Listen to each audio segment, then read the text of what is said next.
former NBA player Allen Iverson was being interviewed at a press conference, and the reporter was questioning his practice efforts. And he was quoted saying the following: "We're not talking about a game, we're talking about practice." And he repeated this line several times because he was so completely confused with why people were questioning his efforts in practice, when the only thing that pays the bills, the only thing that wins championships is the game. And it brings to mind, it brings to the forefront this difficulty that we all deal with, which is when something is not prevalent, when there's no external pressures demanding me to do something, what type of person am I? What type of work ethic do I develop? And we all do this, right?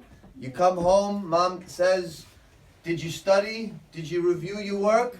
"No, ma, it's okay. We don't even have a test yet. There's no reason to even open the book.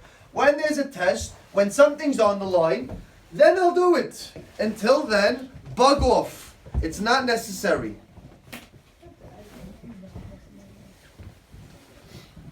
You know, there's, at the end of Shema, it always drove me crazy reading that line every single day, right? Ani Adonai Elohechem, Asher hoseti etchem me'eretz Mitzrayim liyot lachem le'Elohim. I am your God. I got it. You're a big dude. You do a lot of cool stuff. You split seas. You do stuff. Is this like an arrogance that God needs to keep reminding me that He's the God? I got it. You're the God. Cool. Right. Great. And it drove me crazy that every single time I read this line, God needed to remind me that I know who you are. You're God. I got it. And then I started to think more about this as I got older and more mature about the process. And I always felt, and I don't know if you've ever felt this before, like I almost wish that I could be in the times of these miracles, that I could be involved and I can experience what it was like to see God's hand. Because only if I could see God's hand, it would only be that much more reassuring that this God who says He is God is really alive and kicking it and doing His thing, right? And then it would just help me be a little bit better about what I do and how I do it, right? If God's around, you got to fall in line and you got to do your thing. You would think. But if you look through the Torah and you look through the Nevi'im, every single time God is around and He's doing His thing and He's clearly in the picture, we end up sinning, we end up regressing, we end up moving backwards. And so now when I read this line, Ani Adonai Elohechem, this is what I understand. God is not arrogant. God doesn't need to boast Himself on some pedestal that He's the best thing since sliced bread. God is merely, this is the way I interpret it, is saying the following: I understand that you're a human being. I understand the way you think and the way you feel and the way you act. And when it comes down to it, when you're not put under pressure, when the game is not on the line, when there is no test, you say, "I'll speak to ya, I'm out." This is what we do. And it's only going to get harder. And the next thing up on our schedule, boys, is something called winter vacation, which we're all looking forward to going to. Wherever it is that we're going. Even if we're not traveling, the fact that I don't have to sit in a classroom and be bored by a bunch of teachers and be told what to do and to feel horrible through this ridiculous experience. Did I get the picture right, boys? Yeah. Yes. Right? Is liberating in and of itself. And so, boys, I always refer to two different people in this world. There's regular people, Alan, and then there's special people.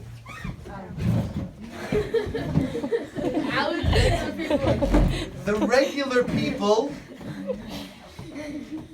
will wait until there's a game like Allen Iverson, who, by the way, never won an NBA championship.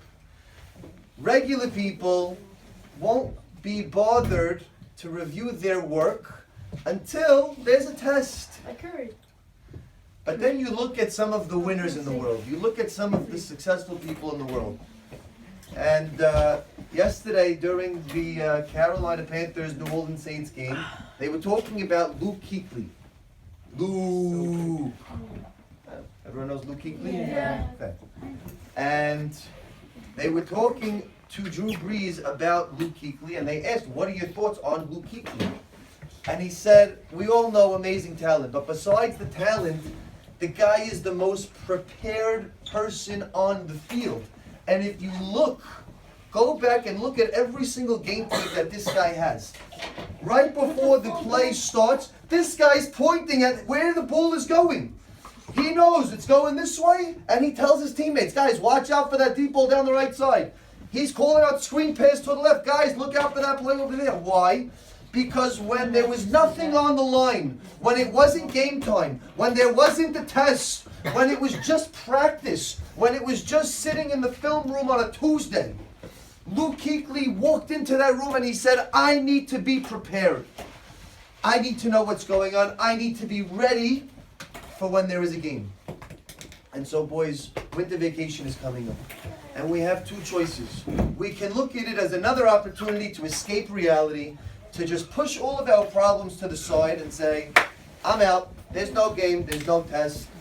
Come talk to me in 10 days."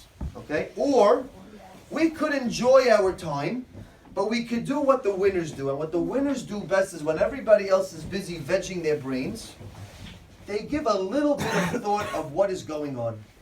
They reflect. They think about their life and exactly how they're going through the process. And more importantly, they stick to routine. They don't divert away from what they're used to doing. They stick with what they do, what works, because they know that what you do every day will translate into game time. So if in my practice sessions when I'm on the hockey team, if I don't do a certain type of motion with my stick, guess what? In the game, you won't do that certain type of motion that's necessary for you to score a goal. And so we all have a routine here in school because the pressures of the outside world demand it of us, right? I pray every day. I learn every day. I socialize every day. I engage myself in the world every day. But now you're going on vacation. And the question is, what type of person are you? Are you a regular person? Do you have the Allen Iverson mentality of, we're not talking about a game, we're talking about practice? Or will you be Luke Kuechly, where you will cease to rest your mind from preparing yourself from life, from controlling your own destiny? I'm not saying that you got to do 20 hours of work when you're in the Bahamas, okay? Obviously, that's not what I'm saying.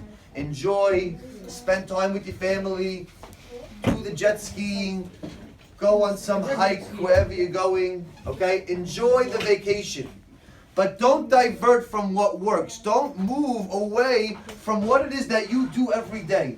If it's important for you to pray every day because that's how you gain your spirituality for the day, you should be praying every day. If it's important for you to review some sort of learning that is important to keep your mind active, spend 10 minutes, spend 20 minutes reviewing the things that you do every day, because guess what? When you remove yourself from reality, when you try to enter back in, it becomes that much more difficult. So are we talking about a game, or are we talking about practice? Or is it really a game the entire time and I just never knew about it until now? Thank you.